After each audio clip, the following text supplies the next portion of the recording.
So what do we got here? Oh, on the 30th day of Pitt's mess, my child bride gave to me. Juliette Lewis? Uh-huh. Snatch. That's what she gave to me. Yeah, Which nice. Thank you. Doesn't work anymore. I shouldn't have said child bride with that one. No, you're dirty. Yeah, we're watching Snatch. Well, I'm Jason. And I'm Jules. And We Doing Filmographies. Snatch 2000. Not to be confused with Snatch, the original. This is Snatch 2000. Like Dracula 2000. The tagline for this is really stupid. Stealing bones and breaking... I'm sorry. The tagline for this is really stupid. Stealing stones and breaking bones. Yeah. It's really not good. This is a first. The movie had an estimated budget of £6 million. Gross worldwide, $83.5 million, or £67.3 million. It's a British film. They do the pounds sterling over there. So when Guy Ritchie told Brad Pitt, because Brad Pitt actually sought out Guy Ritchie. He really liked Lock, Stock, Two Smoking Barrels. I remember really liking that movie, and I wonder if I wouldn't at all right now. I saw it in an art house theater, and I was blown away. Yeah, I'm wondering that too. Yeah. Brad Pitt came a knocking, and he goes, "Hey, I need a role in your next film." And Guy Ritchie's like, "How about this boxing character?" And Brad Pitt was like, "Nah, I just did Fight Club. I don't want to be pigeonholed into boxing." He took the role anyways because he wanted to work with Guy Ritchie so badly. Apparently, when Guy Ritchie found out that Brad Pitt couldn't master a London accent, he gave him the role of Mickey the whose indecipherable speech was inspired by many critics' complaints about the accents of the characters in Lock, Stock, and Two Smoking Barrels. What? He was not going to be Mickey originally, or they changed Mickey to... I saw one factoid that said Mickey didn't exist, but when Brad Pitt wanted to be in the film, he's like, all right, how about this guy? Okay. And he made it up. But so Guy Ritchie, in response to people complaining about how the guys talked in Lock, Stock, he created a character that nobody could understand. I felt like I could understand him, though. I could this time around. When I was younger, I'm like, what? Can I tell you? Same thing here. I saw this movie so high in the theater with my friend Andy, and I had loved Lock, Stock so very much. I couldn't understand what they were saying in the movie, so I was just like high and confused a lot of the movie. Some of them, like Jason Statham, you understand. Some of this, it feels like, is that really British slang, what they're saying, or are they just making shit up? It's fucking, what do you know, G.I. Joe from Jules's sketches he used to write, where you just got a little rhyming. Oh, sure. The word bricktop in British slang means somebody who has red hair. So it's rumored that Bricktop was a ginger in his youth. So that one's real. So I'm wondering about the other ones, none of which I can think of now that I'm actually in the heat of it. But do you know that if the milk turns out to be sour, I ain't the type of pussy to drink it? Very nice. Brad Pitt was initially thrown by the British cast and crew's predilection for using the word cunt with such abandon. Yeah? He soon wore down and joined in on the fun. He doesn't seem like he seems like he would take to that fine. I'm surprised he's like, I feel like this is a trap and I'm going to get in trouble. Well, it's funny because, they'd be like, you cunt, but he'd be like, you cunt. It sounds a little bit gruffer when you say it as an American. Every mistake that Saul, Vincent, and Tyrone make were inspired by various late-night TV shows about real-life crimes gone horribly wrong. I like that. When Vinny and Saul are sitting outside Bricktop's bookies about to give him the diamond, Bulletproof Tony approaches the car. However, it was a Bulletproof Tony Vinnie Jones lookalike. He couldn't show up for that day's shooting because he was in jail for fighting the night before. He got arrested in Sturgis, South Dakota, when I lived in South Dakota for fighting. Yeah, he's a real hooligan. Yeah. That's real, his hooliganosity. The producers couldn't afford enough extras for the boxing matches sequences. So whenever the camera changed, the crowd just moved. That's the move, right? According to the DVD commentary, the dog was very difficult to work with. Yeah. During the car scene when it's biting Lenny James's jacket, that's real. Later on, he actually bit him in his nuts. I like Lenny James a lot. Do you like Lenny James? I do. He's great. He's actually one of my favorite parts of this movie. Okay. So he actually bit him in the crotch, but it didn't suffer any severe injuries. Oh, I was going to say no more pee-pee? So they fired the dog. Got a new dog. Oh. The role of Bricktop apparently was originally offered to Sean Connery. Oh, that would have been good. Connery liked the script and was curious to see Lock, Stock, and Two Smoking Barrels. Lock and Talk? So producer Matthew Vaughn hastily arranged a screening, after which Connery emerged, saying, "That's a good film." But then he also said in a whisper voice, "You're not going to be able to afford me." Fuck you, Sean Connery. So they got Alan Ford instead. Nearly every death in this movie takes place off screen, which some might assume to be a homage to Reservoir Dogs, since a lot of the violence is perpetrated off screen in that movie. Early in the film, as it begins, the Hasidic-clad diamond thieves are discussing the Virgin Mary, which is also assumed to be a reference to the scene in Reservoir Dogs. But like a virgin? Mm-hmm. As he was playing, this is hard to believe. Get ready for this one. I'm ready. As he was playing a particularly scummy character, apparently Brad Pitt made a point of rarely washing during the film's production. Can you believe that? Yeah, he looks real greasy. That seems uncharacteristic of that guy. On the DVD commentary, Guy Ritchie mentions that he met a Brazilian guy who said his country hates, the most hated people in his country, Brazil, are animal abusers. Oh. So Guy Ritchie decided while Bricktop is seen to be a bad guy, he's poking that dog to really make people hate him. When Vinnie Jones is introduced in the movie, he is slamming a man's head in a car door. It was the head of stunt coordinator and action director Tom Delmar. Killed him. It's also a callback to Lock, Stock, Two Smoking Barrels. When his child character is almost killed. I absolutely do not remember that movie at all, other than that I loved it and watched it several times. He's a bad guy, and he's got his son rolling around with him. At one point, they get into a car accident towards the end of the movie, and Vinnie Jones, it's pretty violent in that, and this is played for laughs, but he is just hammering this guy's head in the door. In Guy Ritchie's previous film, Lock, Stock, and Two Smoking Barrels, there's a scene in which Harry, Barry, and Chris have a conversation. Barry says, "No, Harry, you can't," which is shortly repeated by Chris, and then both together they say, "No, Harry, you can't." This is mirrored in Snatch when Doug the Head's daughters, who aren't twins, but I think they're meant to be, they say, "Yeah, Dad, you told us," together, after they both say it in unison. Boris the Blade pulls out a large cleaver from his belt.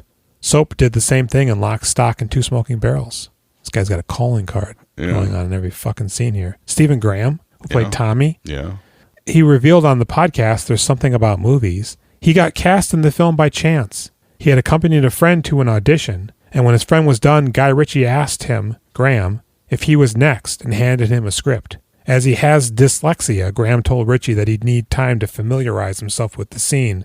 Ritchie asked if he could improvise. Graham said he could, and he got the part. I like that guy a lot. I did not realize he was in this. You know, he's infiltrated the screen so thoroughly since this movie came out. A lot of these guys have. Everything, yeah. I thought, he's another one of them boys from Lock, Stock, but he was not in that film. I mean, Lock, Stock is responsible for us having Statham, right? Yes, absolutely. Yeah. When Bullet-Tooth Tony and Avi are driving with Mullet's head stuck in the car window, on the radio is playing Madonna's Lucky Star. That song is also playing in the flashback when we see Tony is shot 6 times. Oh. Guy Ritchie paid $1 million to get that song in the film, dated and later married Madonna. Oh, yeah. And then he directed that movie with her in it. Swept away. I forgot about that. Almost destroyed his career. Yeah. Guy Ritchie can be seen in the back in the scene. He's in the bar reading the newspaper when we first meet Doug the Head. I got a question for you. Do I like this movie? No. What's your question? Can you provide me with the synopsis? Oh, yeah, I can do that. Snatch. Amateur boxing managers Turkish Jason Statham and Tommy Stephen Graham find themselves in hot water with local criminal overlord and all-around living nightmare bricktop Alan Ford after they lose their fighter in an unsanctioned boxing match against Pikey Mickey Brad Pitt after a caravan negotiation gone wrong. Did you want unsanctioned in there twice? Yeah, because they're unsanctioned boxers. Oh, boy. But this is an unsanctioned boxing match. I'm glad that I stuck with reading what you wrote. Meanwhile, Cousin Avi is waiting for a huge diamond to make its way to him via local stone pricer Doug the Head Mike Reed, a local stone stealer and seller Frankie Fourfingers Benicio del Toro. This is all while Boris the Blade, Raid Sherbegia, Bullet-Tooth Tony, Vinnie Jones, and a couple of Muppets, Saul, Lenny James, and Vinny, Robbie Guy, try to elbow in on the action in a game of grab and snatch.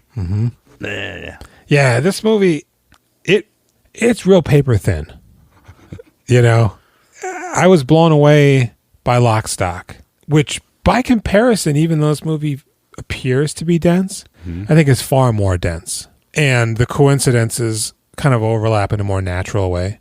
This just sort of feels like, I don't know, wacky almost. I didn't like this when I saw it. Originally? Yeah. Yeah, I definitely did not like it as much as I did originally, seeing it now. Okay, opposite reaction, but still didn't really think it was great. Yeah, there's parts. The biggest problem for me is that the through line is very threadbare. It's just the things are sort of happening. There's some coincidence, but I don't know. It doesn't really matter. I kind of feel like Guy Ritchie's like not great a few times in this movie. Like a shot will be really terrible, and you'll be like, "What? How is that? You should have cut that." That looked like a 15-year-old shot that little scene where the guy turned around and sat down. That's looked terrible. Yeah, sometimes the lighting is just awful. The spinning every now and again, and I don't know. I feel like the Jason Statham part of the movie is by far the strongest part for me. Yeah, I mean, for me only because Brad Pitt's involved. The are the most is in Bricktop. But actually, I mean, Jason Statham is good in here, I think. He's not bad. I think his role, him and Tommy together. I hate that Zijamans thing he keeps calling back to. That feels really played out. But Bricktop is fantastic. Bricktop's really scary. I love his hench guys. They're vicious. They seem like vicious guys. I mean, you gotta be. Yeah. Bricktop does not fuck around. When we introduced to him, he's killing that guy. He kills a guy, and then that the other guy ratted on, but he's like, I don't need a rat, so he kills that guy. Yeah, that's scary. Very scary. Oh, it's a really good way to introduce a villain, man. This guy, he's clearly the best part of this film. Yeah, well, I think his performance is, I think, the strongest part of this movie. What about when the caravan's on fire and they're holding Mickey back? That didn't hit me as hard as it did the first time. A lot of this is garbage, but this is pretty good. I think the music choice, golden brown, that has stuck with me since the first time I saw it. And there's a lot of, for every part that's kind of like, there's also like a part that's like, whoa. Yeah. And it sort of carries some of that grainy, dark elements of Lock, Stock, but there's a lot happening. I mean, your cool, great, gritty story is interrupted by people like Benicio del Toro and Boris the Blade, Bullet Tony. They all feel like characters. Well, and Lenny James and his two buddies. Yeah, it kind of feels like a precursor to Smoking Aces. a little bit.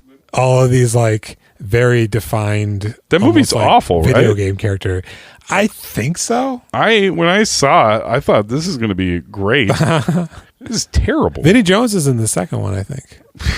I think there must be something up with that guy because after being the Juggernaut bitch, he doesn't get to do much. He's the English Danny Trejo. Well, except for everybody likes Danny Trejo and keeps casting him. I don't think that's happening with... I think there was a brief moment where he had sort of that cachet. Yeah. He'd pop up and you'd be like, oh, he's the door slamming on the head guy. I think he might be like a mean drunk. Yeah. And not a great actor, possibly. Yeah. Yeah. Benicio del Toro is playing a Jewish guy to rob a bunch of Jewish guys who have a really large fake-looking diamond. When they keep panning across the security monitors, I'm like, oh my God. This is Guy Ritchie thinking he's got a really cool shot here. It is terrible. And then, because Benicio's always been known to do weird accents. Fucking A right. No PC. No goddamn right. You do sometime, never let you go. Yeah. And he's just running roughshod all over America like with this fucking accent. Yeah. A lot of it wasn't meant to be taken literally. It's a nice story, Adam and Eve. You think he's playing Jewish when he's playing Jewish, but then when he's talking to Doug the Head, he seems to also still be really Jewish. But then he's Dutch, maybe? And when he's talking to Avi on the phone, his wardrobe changes rapidly 4 times. Okay. Did you notice that? No. It cuts to him, it cuts to Avi, cuts back, and he's in a completely different uniform. That's weird. And the guy's tailoring him and shit. So there's a big diamond at play, but that's kind of only sort of what's happening because they're doing the boxing thing, but they need a new caravan because Jason Statham thinks his is rinky-dink. How am I supposed to run this thing from that? We're going to need a proper office. I want a new one, Tommy. You're going to buy it for me. And they're trying to get in big time with Bricktop. Big time. Well, no, they don't want to get in with Bricktop, right? Bricktop has sought them out and inserted himself. Bricktop. They're scared of Bricktop. You can't get into the underground boxing world if not only through Bricktop. Okay. So he says the only thing you want to, however, make sure you never do is fall into his debt. Which means you're in his pocket. And once you're in that, you ain't ever coming out. You'll do things for him, but you don't want to owe him a favor. Yeah. So he's like, all right, your guy's going to fight, but he's going to, lose. And he goes, okay. I like my fights to finish prompt so we can get the punters out before the authorities find out. Now play your cards right and I'll sort you out. So Jason Statham sends Tommy to go get a caravan from Pikey's, which I don't know. Is that derogatory? Is that like... They're But I mean, should we not be saying Pikey? Are we going to get in trouble? You know what? Fuck it, because the Dems don't control us. The sheeps. Oh, God damn it. They were still... I mean, I think you can call them that because that's what they're referred to constantly in the movie. And so he goes out there and we meet Brad Pitt pooping between a car and a caravan. Is that what he's doing? I don't think he's pooping. He stands up and pulls his pants up. Is that what's happening? Mm-hmm. Oh, I thought he was just waiting for his time to enter into the situation. No, he's hidden between two vehicles. Taking a And shit? he stands up and pulls his pants up, yes. Doesn't wipe, mind you. Oh, my God. This guy is a real greaser. This is horrible. Hey, you want a caravan? What you doing, Potter? Get out the way back. You tell me. Come about a caravan. Yeah. Hey. How you doing? You like dogs? Yeah. You like dags? What's the other guy's name? He's from Lock, Stock. He went on to have a pretty prolific guy character. Jason Fleming. So the guy with the hair? The super greaser, Pikey number 2, yeah. Who smokes like this. Yeah. I like him. Whispers in his ear. So the diamond is in play. But we find out that Avi wants Doug the Head to hire somebody to steal it from Benicio and not buy it. So he turns to Boris the Blade. But then Boris hires Lenny James. Avi Avi's Dennis Farina. Yeah. So the diamond is supposed to go back to Farina, right? But then... The diamond exists and it was stolen. But instead of... Frankie was supposed to bring it... To Farina. But he gambles, which he shouldn't. And for some reason, Boris the Blade hires Lenny James. Avi's trying to steal that diamond unrelated to Farina, I thought he was... Avi is Farina. Oh, Doug the Head. Doug the Head. He's trying to steal it? I think under so. Avi? I don't know. It got really weird there for me. Yeah, I don't know what's happening, but they're doing things. I'm pretty sure Farina wants that diamond to make its way back. Frankie? And what? Stay out of those casinos. Did a good job, Booby. Don't go screwing it up, all right? I hear you, Avi. I'm pretty sure Frankie Four Fingers is, yes, some sort of a mule for this diamond to get to Farina. Yeah. But he goes gambling, which he shouldn't. And that's where I guess Doug the Head hires Boris the Blade, who hires Lenny James to rob the card game and steal the bookie. The bookies. Going to a bookie, off-track betting or some shit. And they're idiots. And so the caravan gets fucked up because Tommy bets on No, they're there to buy the caravan. Everything goes smoothly. They hook the caravan up. Of course. It's a shitty caravan. The wheels pop off. Well, of course, the Pikers are ripping them off. They took the wheel off. There's a moment where when they get back to the car, they kind of, they're by it. And he goes, what are you doing? Or something. So when they drive, the axle falls off. Because I think they did something. Oh, you think? Oh, I thought they had a shitty caravan. Could be both. Could be either. Could be you, not me. Okay. For once. All right. You know? And so Dear what, you bought how you saw it. It helped as much as I'm gonna have. You still got a car. Suggest you use it for you're not welcome anymore. I think you should fuck off now. Well, you still got the legs to carry it. what the hell? And he goes, will you bring this big man here? Obviously you're trying to say something. I'll say something. Yeah. Well, you got a problem, boy. What? Yeah. Ready to rumble? Is that what you I said you got a problem, boy. Oh, wow. I'll fight you for it. How about that? Yeah. He's like a leprechaun. Yeah. And fucking, what's the guy's name? Tommy? Bomber Mash? Something? Their boxer. Yeah. I don't want to hurt you. He headbutts him before he can even get ready to fight. They're in a barn. And he goes, it's going to be one of those kind of fights, eh? That's going to be a fair fight. And so he's warming up, and the guy's just hammering on him. Picks him up, throws him into like a pallet barricade, and he's still stretching. Yeah, give me up, boys. And they pull him up, and he's kissing his necklace, and you want to stay down. I don't want to hurt you. And he comes at him, and Brad Pitt does this quick flash maneuver, and when he punches the guy, and he's dead, almost. And Tommy's just like, oh no. Yeah, that's when we get the bad moment where it's like, well, if he doesn't wake up, they have to kill Tommy. Yeah, because both they're just going to bury both disappear, these fucking idiots. And God, this scene is so powerful. Is this when they're playing the song and he's crying? Golden brown. Yeah, because he's weeping. I don't know who the two guys are that are arguing or what they're arguing about. It seems like they'd all just be in concession. But yeah, Jason Statham says if he doesn't wake up, they're going to bury two motherfuckers out there. I guess he gets Bomber Mash or whatever his name is out of there, but he's in a fucking halo. He's like, why don't kill us yet? Hold on one sec. He jams his fingers up his ass. Hold on. He starts jerking him off. He's not paralyzed. We never said he was paralyzed. You know how many old people we got to bring back at the old folks home like this? Yeah. Grandpa, come back to us. Leave the room. I'll bring Grandpa back. Mm-hmm. You don't want to be here for this. So he goes, what the fuck do you mean? You put Bomber Mash in a bare knuckle boxing match, Tommy. Is this Bricktop? It's my Statham. And he goes, well, I didn't know. Of course you didn't know. You silly twat. What's you got your gun for? Why didn't you bust a cap in his ass? Go see the Meg 2 in theaters. So now they're fucked. They gotta go talk to Bricktop.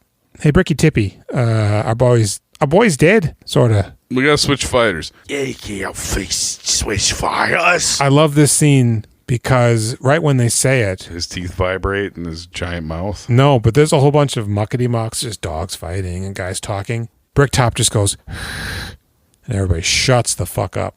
Come again? Oh, well, fighters not gonna be able to make it, Governor. We got a replacement. You can't change fighters. Look, you still got your fight. No, I lose all bets at the bookies. You can't change fighters at the last minute. So no, I don't have my fight, do I? You fucking prats. And he goes, all right, tell you what, we'll do it. But your boy goes down in the fourth because they're going to get the pikey. And the pikey's mama, she goes, oh, I want my boy fighting. And so he goes, oh, I'll fight for it. The mom's nice. I tell you what, if I win, or if I do this for you, you get my caravan. She likes Periwinkle Blue. This one right here, I go beat you. And the guy goes, points at it. They got a fucking, what do they got, a catalog. And so he's going to fight now. And the guys get a really big shotgun because they know a rude boy is a gangster. Rude boy, their friend. Remember that? The guy with like the bleach blonde hair and like really light brown eyes. Oh, I think that's tricky. It is tricky. Okay. Yeah. I think so. Yeah, No. Tricky's in Goldie? Fifth Element. Is it Goldie, not Tricky? Goldie. It is a guy. It's a rapper. Yeah. He's a Julian, you're a fucking rapper. Yeah? How do you not know? I fucked up. Do you like digs? Yeah. Anyways, they are waiting. They got Tyrone in the car because he's a good getaway driver, but he's morbidly obese. And so they're waiting for... He's perfect the way he is. A guy with 4 fingers to show up outside this bookie's office. And they explain why. Now, at the time, Benny James's friend, whose name I forget now, he got a dog from the Pikeys. And the dog swallowed a chew toy. So they're waiting for this thing to happen. And a guy all of a sudden goes in and he's got a briefcase. And they go, well, did they have 4 fingers? Well, I don't fucking know. So they go in and they got a shotgun. And there's a short-haired blonde lady. You already mentioned that they crashed into that caravan behind them? Yes, they're back into the van, and it jostles, and Benicio's inside, and he gets knocked out. So stupid. So they're waiting for hours. They go in, and I like the blonde lady that works there. You remember her? So they're like... Fill that back. All bets are off. I am not in here to make a fucking bet. Appreciated. If all bets are off... then there can't be any money, can there? That means we don't have any fucking money. I've got some coins. What do you mean you got some fucking coins? Oh, like £20. Look, get the fuck out of here. And they can't get the door open. So they sit on the ground and take off their masks. Yeah, that's good thinking. It turns out they were pushing the door when they needed to just pull it. Oh, I thought it was locked from the inside, but the other guy was able to open it. But I suppose that's probably it. I don't know. He just opens it. Yeah, you're probably right. You think if it was locked, it'd just be like locked. People get upset and they have a hard time with push and pull. So they get out of there, and they're driving away, but then Tyrone stops and he gets out of the car and he goes, "What the fuck are you doing?" I got a very big fire, I believe, hot dogs. It's so big that it knocks Benicio out again. And he throws him in the car. "What the fuck is this man doing? He's got 4 fingers in a briefcase, don't it?" "Oh, all right." So they go back and Boris the Blade shows up and Benicio's got like an oven mitt or something on his head. Kettle mitt. And a tea cozy. Boris goes, "What the hell is this?" Because Boris can't be killed. Yeah. Neither can Bullet-Tooth Tony, which I thought was weird to have 2 guys in one movie that can't be killed. And yet both of them are. Yeah. And he goes, "Boris, what the hell, man? You said there'd be money there." Here's the 10 grand. No, keep it. We want this. Well, at least half of this. And he shoots Benicio and kills him. "What the fuck, Boris? You motherfuckers. You shouldn't have said my name." Everybody know who Boris is. "Now, here's 10K. You got the 10 large. What about the briefcase?" "We put the stone back in it." He cuts off his arm, wraps it in newspaper. "You get to keep the booty. And you got 10 large. Don't fuck with me."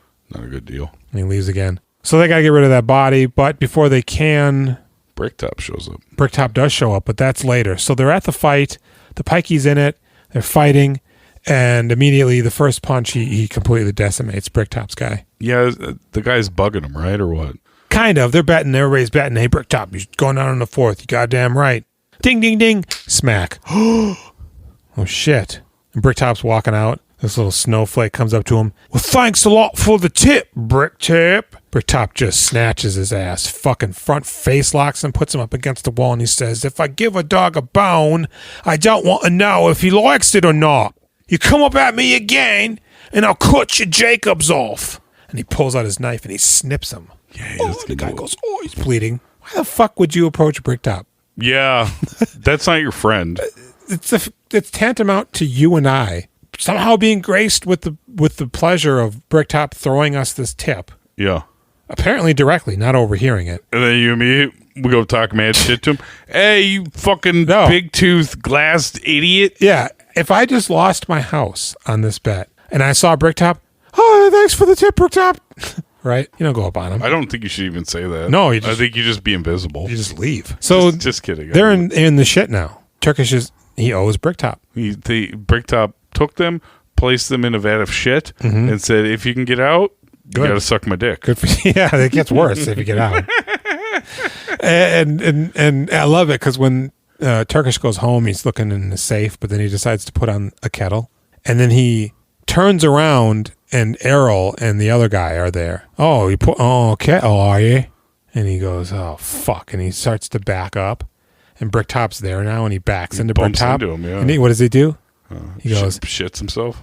Like he's Dracula or some shit. Yeah. It's fucking so specific and bizarre. Is Alan Ford like in a lot of stuff? Have you looked into this guy at all? For some reason, I think I was conflating him with Vinnie Jones, where I thought that he was just like a guy that worked at a club or something that they knew and were like, "We need to get this guy as Bricktop." But I don't know. I didn't look it up, actually. Actor since the 60s, narrator of Lock, Stock and Two Smoking Barrels. He is still alive, wow. What would be interesting is to know what he did after this, because I don't think he ever shows up in another Ritchie film. Ritchie really starts to shed. He gets away from using like the same troupe. Yeah, he goes American. Pretty much directly after this. Yeah. What's his movie after this? Was it Rock and Rolla or something like that? Is it? I think that's post Madonna. I don't know. I don't really... Because he builds up slow again. Rock and Rolla, Revolver with our boy Ray Liotta. Yeah, I don't think I like Guy Ritchie. We really like that one movie we watched in the hotel. Yeah, it was actually The Gentleman. That was fun. Yeah, that was actually pretty good. Wrath of Man was okay, but like it's kind of a B movie feel, but it's his. Yeah. Yes. Yeah. It is okay. Colt's in there, by the way. And Josh Hartnett. Yeah, he is looking old finally. Hey, Hartnett, you look pretty much the same, but older. So now the diamond's clearly missing. So Avi's getting like, "Whoa, where's my diamond?" Doug the Head, where's my diamond? We haven't seen old Four Fingers. Avi, we can't find him because Doug the Head's not really Jewish. No, he's a poser. He pretends to be because he works with Jews. Yeah. So he calls him Bullet-Tooth Tony. to find everybody. Yeah, he can smell everybody. He can hunt them down by smell. He's got a special nose. Yeah, he does. Because he can't be killed. No, his teeth are bullets, and he smells people. They are the bullets that tried to kill him. He's like 50 Cent. So Tony tracks down they look at the video, and they see Tyrone. So they track down Vinnie Jones and the other guy, and Bricktop's like, I need you to do this. Come with me. And he starts wrapping him up in plastic. What do you know? Oi, fucking Boris the Blade took the diamond. And then Avi shows up with Bullet Tooth Tony, because they have the diamond again now. But the dog really doesn't eat it. But they say he eats it, and Bullet Tooth's going to cut him open, but he doesn't. And they get away with it, or something. They pull it out of his pants, but then later they have it again. Maybe. The dog eats it for real and leaves. And Boris the Blade gets hit by a car, which is actually a really cool effect because I believe it's a reverse shot. Isn't Boris the Blade, he's in the trunk and they get in the car accident and he gets out and then he gets hit by the car? Yes. And I think that's a reverse shot. I think they had him on the trunk and the car back up and him get off of it and then walk around for a little bit. Because when he's standing there walking, it looks like that reverse movement. And then the car hits him. That's what I surmise. Well, there you go. So, but Boris isn't dead, but he gets a machine gun, and they're in a pub, and Bulletproof is in the back, Avi's in the front, the guys are in the back, they got replica guns. Boris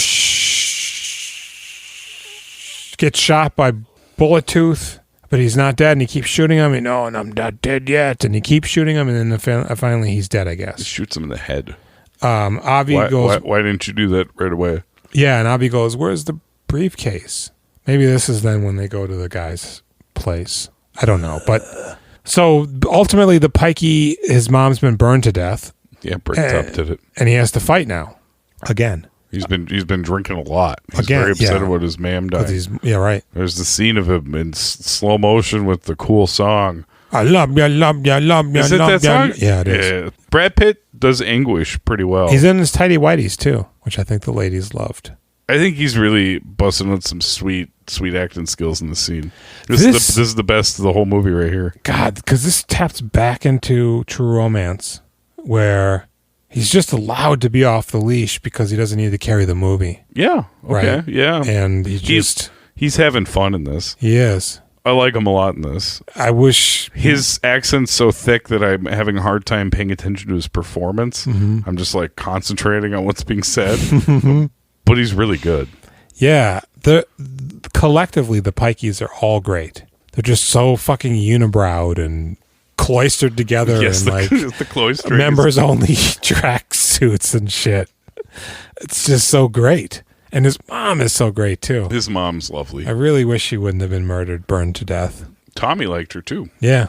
It seemed like there was a weird thing going on with him. Yeah. A little bit. See if the fellas would like a drink. Oh, the murder one. We know murdering done around here, I don't mind telling you. So, he's in the fight, and he's just getting beat up, but it's also evident that he's not really trying.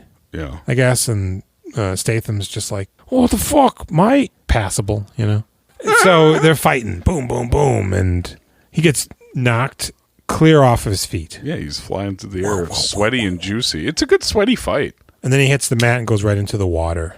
When I first saw that, I was like, oh, shit. You like that? You can use water like that? I don't know how I feel about that. I thought it was fine. Okay. And then, rushing scenes.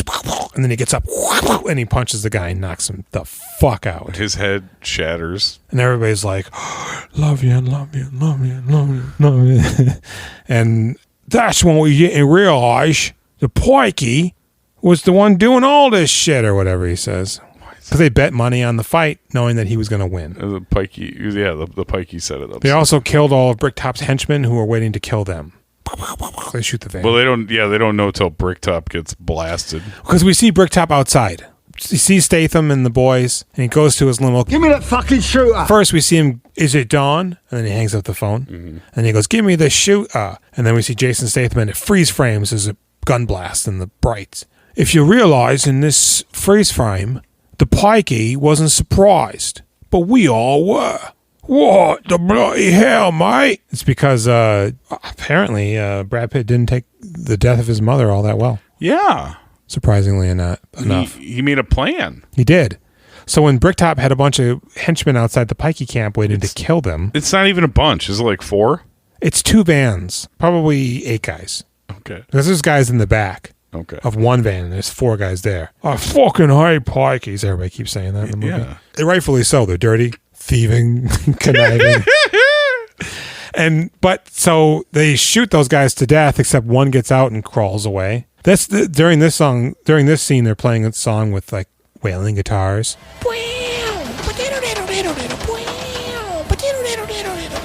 And the guy's crawling away. And the Pikey that I like, Pikey 2, he puts the shotgun right to his fucking face. Picks up the phone. Bricktop, we hear now that conversation. He goes, "Is it Don? If you want your friend to hear you, you'll have to talk a lot louder than that." "Yeah, they're fucking dead, mate." And he blows them away. "Oh, shit."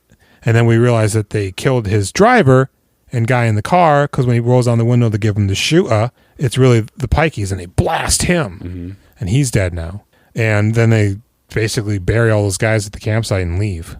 So when Jason Statham goes back the next day, there's nobody there. Except the dog that has the diamond in him. He's running around. Vinny and the boys, they get busted with a body in their car because Frankie Four Fingers is still in there. They get arrested somehow because as they're driving by, they see them talking to the police.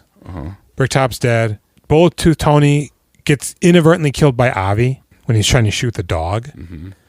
Boris the Blaze killed by Vinny. Avi just says fuck it and leaves. Yeah. Goes back to America. The police show up at the Pikey site and question Jason Statham. Why did you see him bringing our dog for a run? Tommy. We're just a couple. Tommy, go get the dog, Tommy. He's always playing with that dog. Tommy, get him in the car. Tommy really grows a pair. When they're about to beat up Jason Statham, he comes in with his revolver that we know doesn't work. The pistolero. Oi! Calm down, son. Behave yourself. I've got the gun, son. I think it's you should behave. What? You want to see if I've got the minerals? You better get off of him. Milk turns out to be sour and top pussy drink it. And he puts it right in the guy's face. You don't think I got the fucking stones? Suck it. I'm rolling in them. I got 2 words for you. Suck it. 4 balls. You know what I got? I got 4 fucking balls. Yeah. I'm a double man. You got change for 10? All I got is 2 5s. Shit. So they get the dog in and get out of there. Yeah. Apparently they take it to the vet because it's squeaking. And the vet finds that huge diamond in him. And just gives it to him. Doesn't call the police. Isn't concerned. I think as soon as they found the diamond, they go, "Oh, crikey," and they leave with it. I would think you would either leave with it or give it to him. I don't think you'd involve the police. I think you might call the police. Why? This guy brought a dog in here. He's got a fucking 86-carat diamond in him. I just think you don't get involved. And the police will be like, "All right, too right. He called Australia." Yes. Rotor. We don't even have long distance. Rotor, let's do this. Yeah. And so then they go to see Doug the Head. They go, "What do you know about diamond?" "Oh, you come to the right place." And, and then he...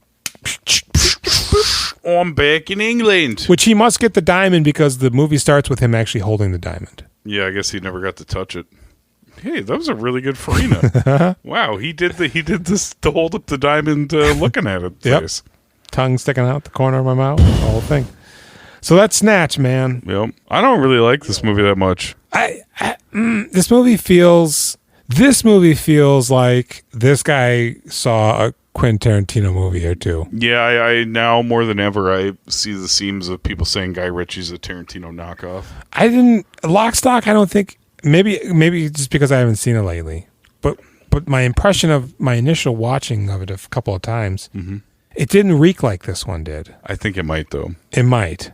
This one just reeks. I think he made a cool gangster film. You know, it was interesting. I think he had some fun shots and some good banter, and it was exciting. And then this is that amplified, but not nearly as good. It kind of also having not seen Lock, Stock in over 20 years. Lock, Stock feels like a real Boondock Saints. What? Why did you say that? Like, you get the weird impression that when they were making Boondock, the 2 main actors, Norman Reedus and the other guy, Sean Patrick Flannery, and the director, Powder, whatever his name was, overnight. You get a feeling that they were just drinking and making this movie. That's what I think in actuality is what Lock, Stock was. Okay. This group of guys, like a Matt Damon, Ben Affleck kind of a thing. Let's write our own fucking movie. And they do it. And they're all actors to some extent. I don't like it when Boondock gets brought up. I have a real hostile feeling towards Boondock Saints. I know you do. I hate that movie. I know you do. For some reason, Callie tried to seek out a hidden, deleted scene the other day. From Boondock Saints? Yeah, just out of the blue. She's like, hey, did you ever see this? I'm like, what? We didn't even get to our episode where we talk about it yet. I don't get it because I find the movie so bad and it thinks it's real cool and it's not cool ever at all, even a little bit.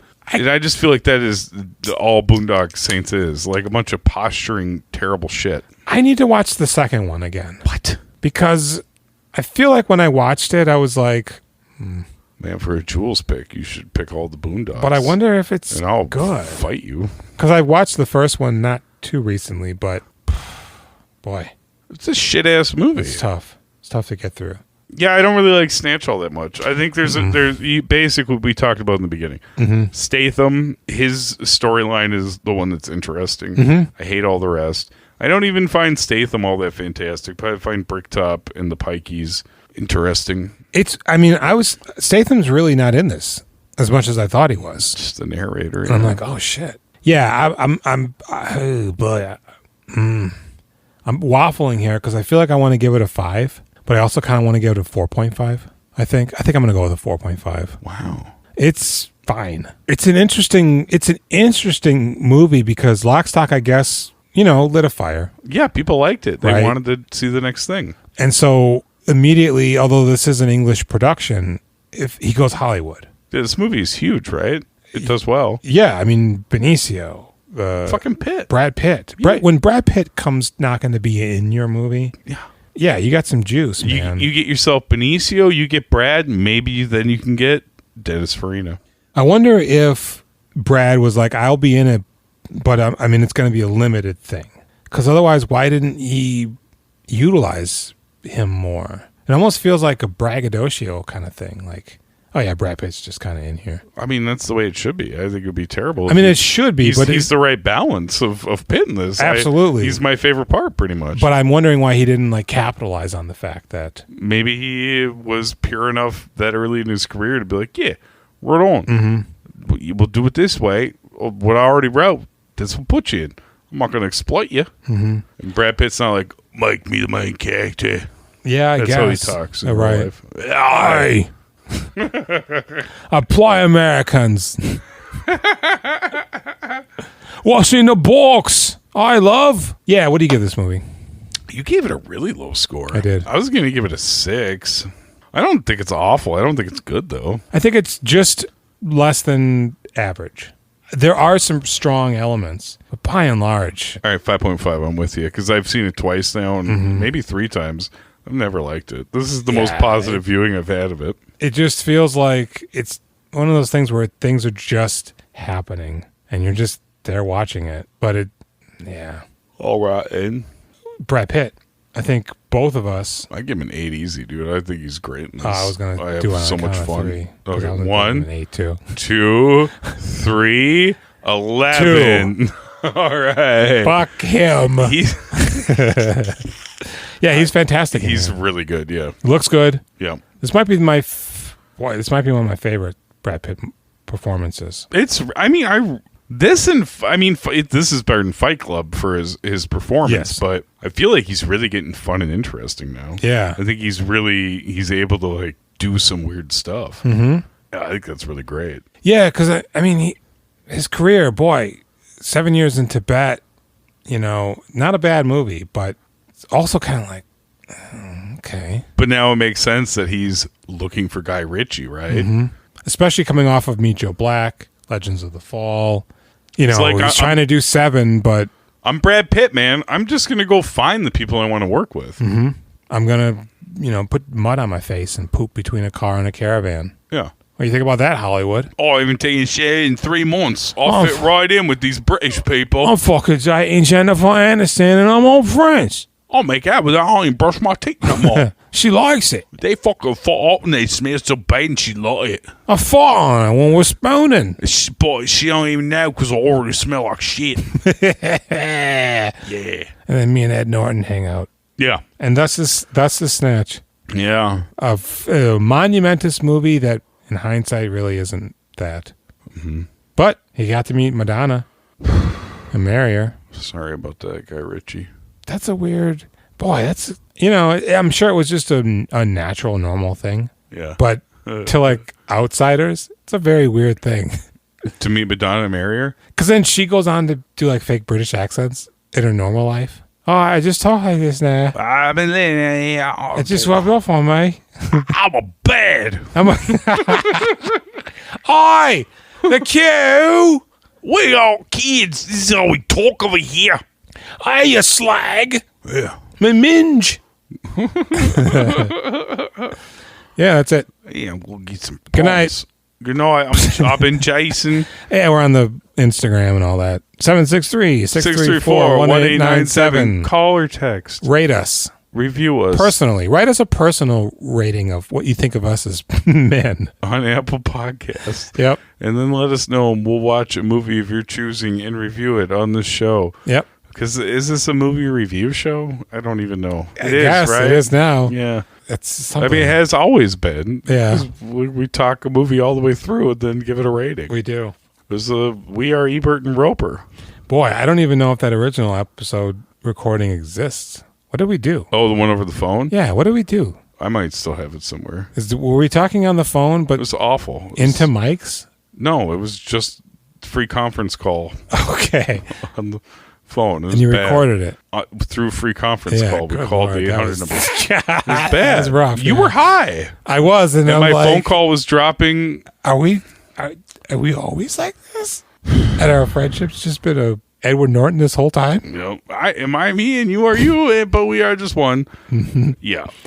Ask Cameron Diaz. She know. Are you ignoring my texts? Our penises are like the swords that came with He-Man and Skeletor. Yeah. They're half swords. Uh-huh. And they can go together and form the ultimate sword. Nice.